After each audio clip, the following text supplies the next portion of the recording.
Ever notice how smartphones are making us the opposite of smart? Now, don't get me wrong, I love technology as much as the next chap, but there's something about these tiny, shiny pocket wizards that's turning our brains into mush. Take last Tuesday, for instance. I decided to take a trip to the supermarket. Simple enough task, right? Not for this tech-savvy old man.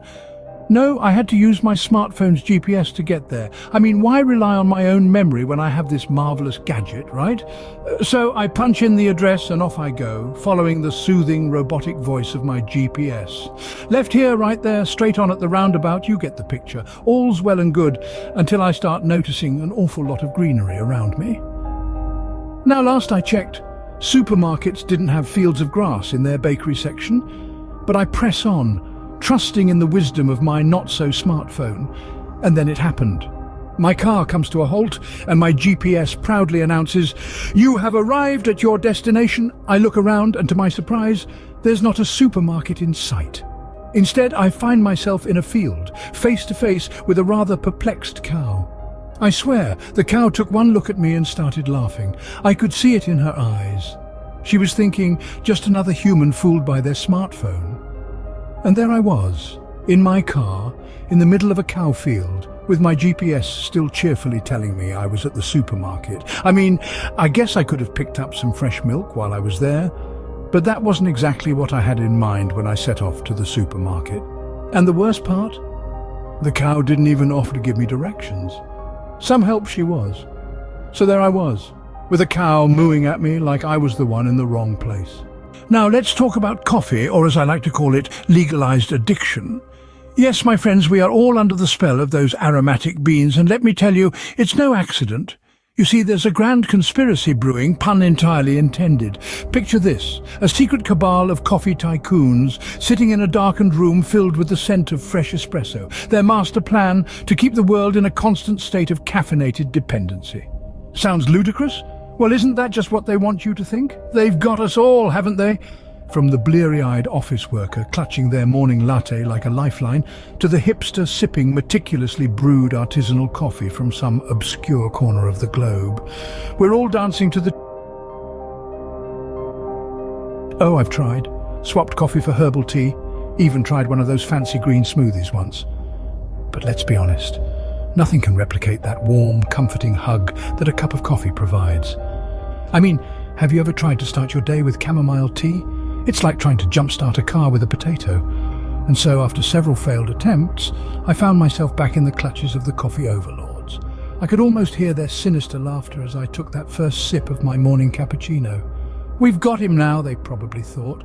And well, they weren't wrong. Coffee companies, they're the puppet masters, pulling our strings with each cup of Java. They've got us chasing that caffeine high, making us believe we can't function without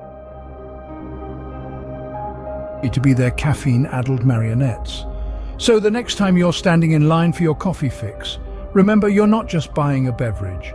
You're buying into the greatest conspiracy the world has ever known.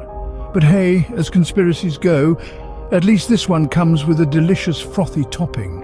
I tried to fight them, but who can resist that sweet, sweet caffeine? Who here bought a gym membership as a New Year's resolution and never used it? Ah, the sweet scent of optimism, wafting through the air every 1st of January.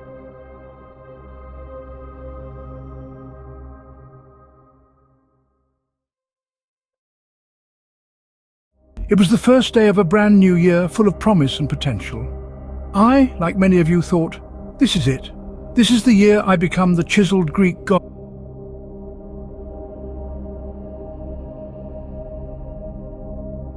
Or so I thought. It started off well. I went to the gym once, spent a good 2 hours there.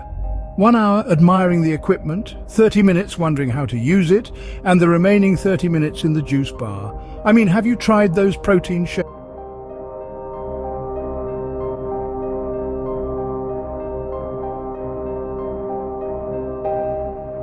Away from the gym. Days turned into weeks, weeks into months. The gym kept sending me motivational emails. We miss you, they said. Come back, they pleaded. It was like being stalked by a clingy ex. But did I go back?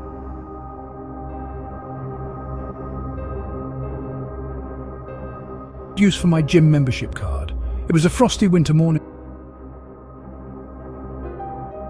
I didn't have a scraper, but there it was, my unloved.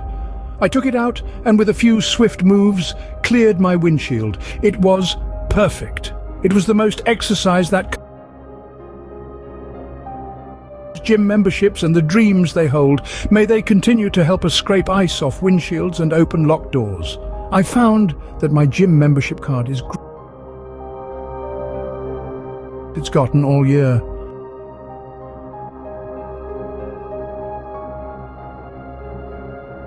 Phones chuckled at the conspiracy of coffee and options. But have you noticed the common thread in all these tales of mirth and merriment? It's this: life is a grand comedy, and we're all in the front row, popcorn in hand, laughing till our sides hurt.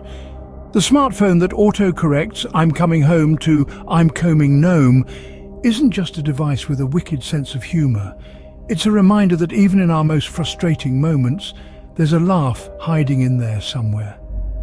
The great coffee conspiracy, where every cup seems to have a mind of its own, isn't just about our caffeine-induced paranoia.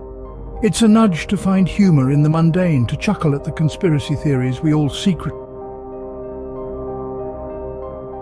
And our unused subscriptions?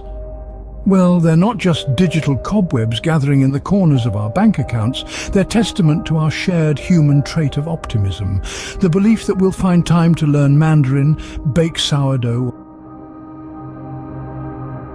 Something inherently funny about our eternal optimism. So you see, in every joke, every story, every shared laugh, there's a hidden message. It's a message that reminds us not to take life too seriously. In our shared human experiences, and to remember that we're all sailing the same boat, with a captain who has a rather peculiar sense of humour. Remember, life's too short not to laugh at yourself once in a while. Now, who's got a good joke about cats?